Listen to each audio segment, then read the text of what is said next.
ये आकाशवाणी है।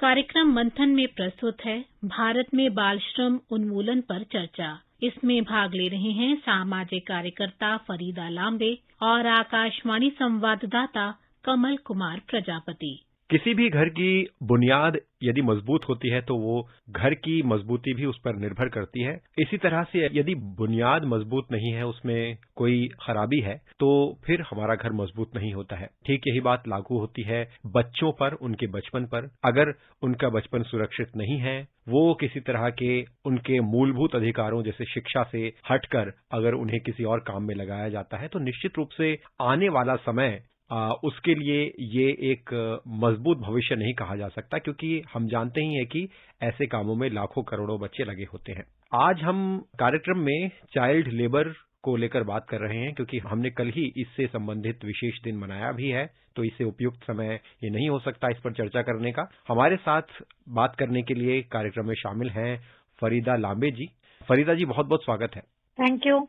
फरीदा जी, एक आंकड़े से ही मैं चर्चा की शुरुआत करना चाहूंगा। आंकड़ा है कि दुनिया में लगभग 16 करोड़ से भी ज्यादा बाल श्रमिकों की संख्या है, और जब से कोविड की जटिल परिस्थितियां बनी हैं तो उसके बाद इस संख्या में कहा जाता है कि और ज्यादा बढ़ोतरी हुई है। और इन बाल श्रमिकों की जो ये संख्या है, इसमें आधे तो ऐसे हैं जो खतरनाक कामों में लगे हुए हैं, जिनसे उनके स्वास्थ्य पर बहुत बुरा असर होता है। तो जबकि हम एक आधुनिक समय में जी रहे हैं, मॉडर्न सोसाइटी में और एरा में जी रहे हैं, ऐसे में बाल श्रम की समस्या को कितनी गंभीरता से लेना हमारे लिए जरूरी है?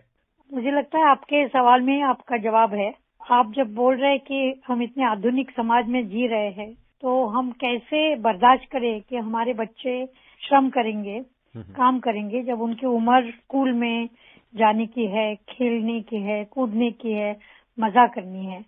तो ये हमेशा मुझे कभी कभी आश्चर्य होता है, और गए 25 साल से मैं इस फील्ड में काम कर रही हूँ, तो आश्चर्य ये लगता है कि रास्ते पे हम लोग बच्चे देख रहे हैं। हम घरों में 14 साल के नीचे वाले बच्चों को घर काम के लिए रखते हैं, और हमें महसूस नहीं होता कि अगर वो मेरा बच्चा होता तो क्या मैं उनको घर काम में भेजती थी? नहीं भेजती थी। तो मुझे लगता है ये जो सामाजिक और हमारा जो समाज है, उन्होंने बाल श्रमिक ये जो प्रथा है उसको एक तरह से लेजिटिमाइज किया है, और उससे हमेशा लगता है कि ठीक है, बच्चे गरीब है, उनके पास कुछ खाने के लिए नहीं है, तो स्वाभाविक है कि वो कुछ काम करेंगे। तो मुझे ऐसा लगता है कि समाज की मानसिकता आहिस्ता आहिस्ता बदल रही है, लेकिन ये जो दृष्टिकोण है कि हमारे बच्चे सुरक्षित रहने चाहिए और हमारे बच्चे खेलने चाहिए, कूदने चाहिए और शिक्षा में जाने चाहिए, ये जब तक हमारा सामाजिक मानसिकता नहीं बदलती, तब तक आप कितने भी कायदे कानून लाओ देश में या बाहर के देश में, तो उसमें बदलाव नहीं आएगा। आपने बड़ी महत्वपूर्ण बात की फरीदा जी, कि समाज ने ही इस प्रथा को लेजिटिमाइज किया है। यानी हम अगर जागरूक रहें तो निश्चित रूप से इस पूरी प्रथा को समाप्त करने में अपना एक अहम योगदान दे सकते हैं। अगर बाल श्रम की जो ये समस्या है, इसके कारणों की ओर हम गौर करें तो अक्सर हम ऐसा पढ़ते हैं कि मुख्य तौर पर कुछ जो अहम कारण हैं, वो जैसे कि उनमें सबसे बड़ा कारण गरीबी, और दूसरा कारण जैसे केयर गिवर है जो घर में, उसको अगर गंभीर बीमारी हो जाती है तो बच्चों पर निर्भरता आ जाती है। एक कारण ये भी कहा जाता है कि अगर केयर गिवर की नौकरी चली जाती है, उसके बाद बच्चों को ऐसे कामों में धकेला जाता है। कुछ और आप कारणों पर दृष्टि डालना चाहेंगी? और जब हम अभी लगातार देख रहे हैं कि बच्चे जो बाल श्रमिक होते हैं, उनके कारण क्या है, तो आर्थिक परिस्थिति है ही, और कोविड के पश्चात या आर्थिक परिस्थिति में और भी गंभीर उसका स्वरूप हुआ है। बहुत सारे लोगों की नौकरी गई है, और फिर वो बहुत मजबूरी से अपने बच्चों को काम पे लेते हैं। लेकिन इसमें और 2-3 कारण है, वो बहुत ही अहम है, तो मैं आपको बताना चाहती हूँ। एक कारण है कि हमारी जो शिक्षण व्यवस्था है, बाकी के प्रदेशों में होगा या कभी स्कूलों में होगा, तो बच्चों को अगर वो शिक्षण व्यवस्था में आकर्षित शिक्षण व्यवस्था नहीं करती, या बच्चों को अगर स्कूल नहीं अच्छा लगता, तो बच्चे वहाँ से ड्रॉप आउट होते और फिर वो बाल श्रमिक हो जाते हैं। और भी एक कारण है कि कभी कभी बच्चे जो हमारे 14 साल के 15 साल के बच्चे हैं, या इवन 12-13 साल के बच्चे, आजकल खाने में ऐसा है कि हमको सोल्यूशन चाहिए जल्दी, और कोई समस्या हो ना तो उसका जल्दी रिजल्ट चाहिए। और कभी हम बस्ती में जब हम जाते सबसे देखते हैं कि अच्छा वो बच्चा बम्बई से आया है तो इतना कमा आया है। ये अगर सब देखते हैं, बस्ती देखते हैं, तो उनको लगता है कि ये बच्चे को हम लोग काम भेजना चाहिए। और एक कारण बाल श्रमिक का कुछ जो स्किल्स है, ओके, कुछ जो व्यवसाय जैसे सोने है या हम डायमंड्स का बोलेंगे, हीरे का होगा, या कारपेट वीविंग हम बोलते हैं, या कभी कभी हम जरदोसी का बोलते हैं। तो इसमें उनके फैमिलीज भी उसी चीजें में लगी हुई है और ये बच्चे अपने आप घर पे सीखते हैं। तो बहुत बार हमारे जैसे लोग हैं, समाज कहता है कि ठीक है वो स्किल लेबरर्स है तो उनको ये काम करना ही। तो मुझे लगता है और एक कारण जो शायद आपको लोगों को होगा, जब बच्चों को हम काम पे लगाते हैं तब बच्चों को यूनियन बात नहीं होती, बच्चे अपना आवाज उठा नहीं सकते, और बच्चों को आप पेमेंट भी नहीं दिए तो चलता है, बिकॉज ये बोलते हैं कि ये तो शागिर्द है, इनको पेमेंट की जरूरत नहीं है। तो ये मुझे लगता है ये बहुत सारे ऐसे कारण हैं जिसके कारण बच्चे काम में जाते हैं। तो हम एग्रीकल्चर में देखते हैं छोटेपन से खेती में जाने लगता है और वो अपने पिता का व्यवसाय या माता का व्यवसाय कर लेता है। उसमें मुझे ज्यादा दिक्कत नहीं होती। मुझे दिक्कत ये होती है बहुत बार कि जो बच्चे रास्ते पे हैं, आज जो बच्चे फूल माला वहाँ पे बेच रहे हैं, मंदिर उधर किताबें बेच रहे हैं, ये जो बच्चे हैं वो बाहर से आए हुए बच्चे हैं।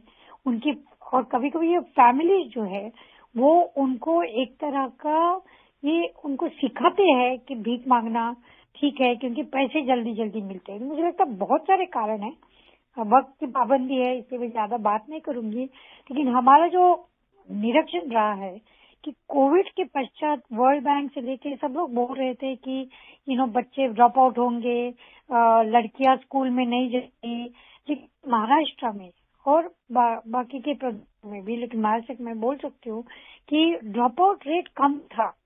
कोविड के पश्चात भी लड़कियां स्कूल छोड़ी नहीं और लड़के भी स्कूल में जा रहे हैं, लेकिन सीख नहीं पाए क्योंकि स्कूल बंद थी। तो मुझे लगता है इसका एक कारण ये है कि समाज, अगर शासन और अगर अलग अलग व्यवस्था अगर बच्चों को देख रही है तो फिर बच्चा बाल श्रम में नहीं जाएगा। तो मुझे लगता है शिक्षा के बारे में काफी जागृति आई है, लेकिन सवाल ये पैदा होता है कि फिर ये बच्चे स्कूल में टिकते क्यों नहीं। और कुछ बच्चे ऐसे हैं जो आपने बोले कि आर्थिक व्यवस्था के कारण उनको मजबूरी से यहाँ पे काम के लिए चाय के टपरी पे, पानीपुरी के स्टॉल में काम करना पड़ता है और हमारे जैसे लोग वहाँ पे पानीपुरी खाते हैं।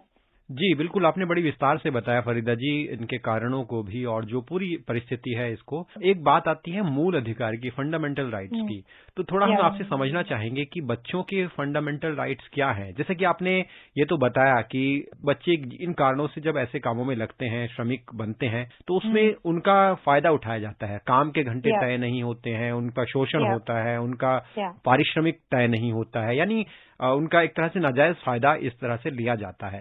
तो जब इस तरह के फायदे बच्चों से उठाए जाते हैं, उन्हें श्रमिक बनाया जाता है, तो कौन से वो मूल अधिकार हैं जिनका हनन हो रहा है बच्चों का?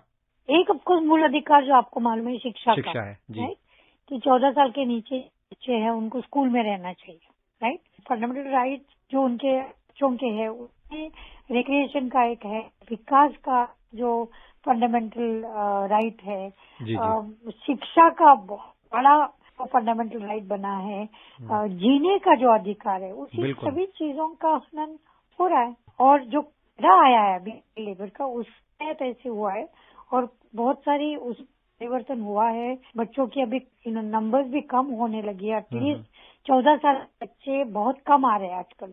सबके नीचे के बच्चे, बड़े बच्चे आ रहे हैं फैक्ट्रीज में यहाँ पे।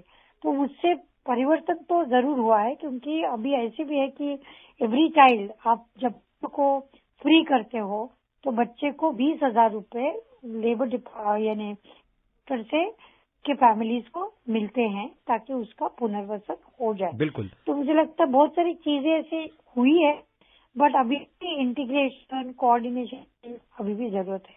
तो जैसे हमारे पास juvenile justice care and protection of children act है 2015 का, rights of children to free education यानी आरटीई का एक्ट है। इसी तरह से हमारे पास prevention of children from sexual offences act ये भी है, पॉक्सो है। तो इस तरह के जो कानून और अधिनियम हैं हमारे पास, और इस तरह से हमने देखे कि कमीशन हैं, जैसे वो नेशनल कमीशन है, स्टेट कमीशन हैं, डिस्ट्रिक्ट अथॉरिटीज हैं, आप जैसे कई संगठन हैं जो, और ऐसे संगठन जो चाइल्ड राइट्स को लेकर काम कर रहे हैं।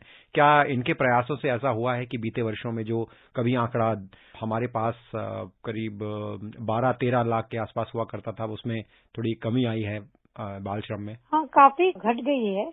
और थोड़े साल का के जो स्वरूप है जरा चेंज हुआ है। पहले बहुत छोटे बच्चे आते थे, 7 के 9 साल, सोने के व्यापार में या टेक्सटाइल इंडस्ट्रीज में या जरदोशी में।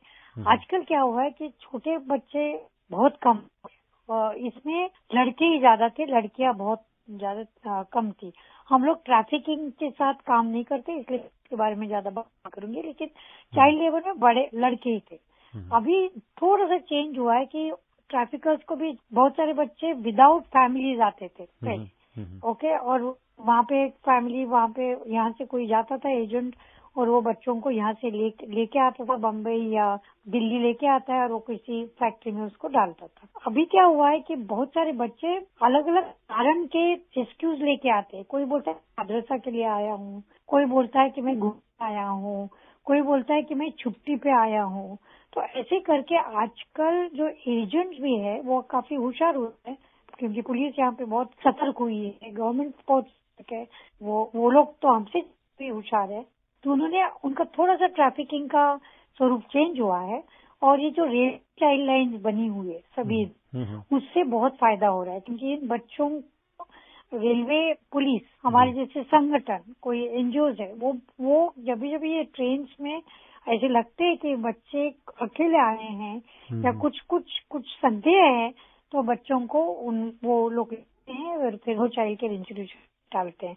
प्रॉब्लम ये भी होती है कि कहाँ विमेन यानी महिला ट्रैफिकर्स भी हुई है, या कोई ऐसे उन्होंने शुरू किया है कि 4-5 लड़कों के लेके आते हैं और बोलते हैं ये हमारी फैमिली है, ये ह्यूमन राइट्स है, अभी हम लोग भी उनको रोक नहीं सकते, तो बोलते वो फैमिली है। कभी कभी आधार कार्ड जो है वो 18 साल के ऊपर का आधार कार्ड रहता है, और कभी लगता है कि वो बच्चा दिखता है कि वो 18 साल का नहीं है। तो अलग अलग लूपहोल्स अभी भी है सर, आप जो बोल रहे हैं, लेकिन चाइल्ड कमीशन हो, एनसीपीसीआर हो, हमारे यहाँ पे अलग अलग संगठन है, और जो डिपार्टमेंट्स है, लेबर डिपार्टमेंट और वुमेन चाइल्ड डिपार्टमेंट, महाराष्ट्र का हो या बिहार में हो या इवन यूपी में हो, उन्होंने बहुत अच्छा काम किया है। मुझे लगता है थोड़ी सी सफलता इसमें मिली है, कटौती हुई है। अभी भी सवाल है कि 14 से 18 साल के बच्चे, उनको हम वोकेशनल स्किल्स या कुछ क्या करें ताकि इन बच्चों को भी का पुनर्वसन हो। बिल्कुल, लेकिन जरूर मैं बोलूंगी कि चाइल्ड लेबर के इसमें नंबर में बहुत कमी आई है, और जो हमको डर था कि कोविड की वजह से एकदम से बढ़ेगा, ऐसे कुछ हुआ नहीं। बिल्कुल, क्योंकि जो बाल श्रम है ये सिर्फ बाल श्रम की ही समस्या नहीं है, जैसा कि आपने बताया, ट्रैफिकिंग की, बाल विवाह, मतलब कई और बच्चों से जुड़े हुए जो मुद्दे हैं उनको जन्म देती है। तो निश्चित रूप से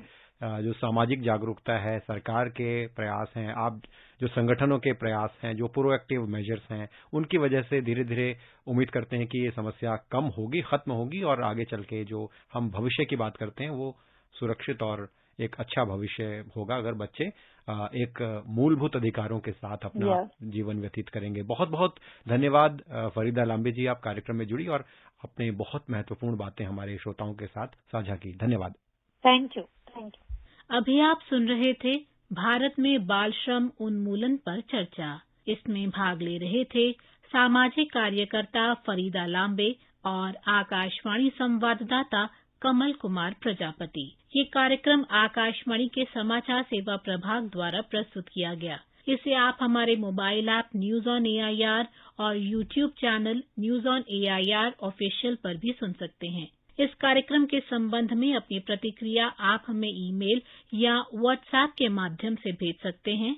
ईमेल का पता है airnsttalks@gmail.com और व्हाट्सएप नंबर है 9289094044।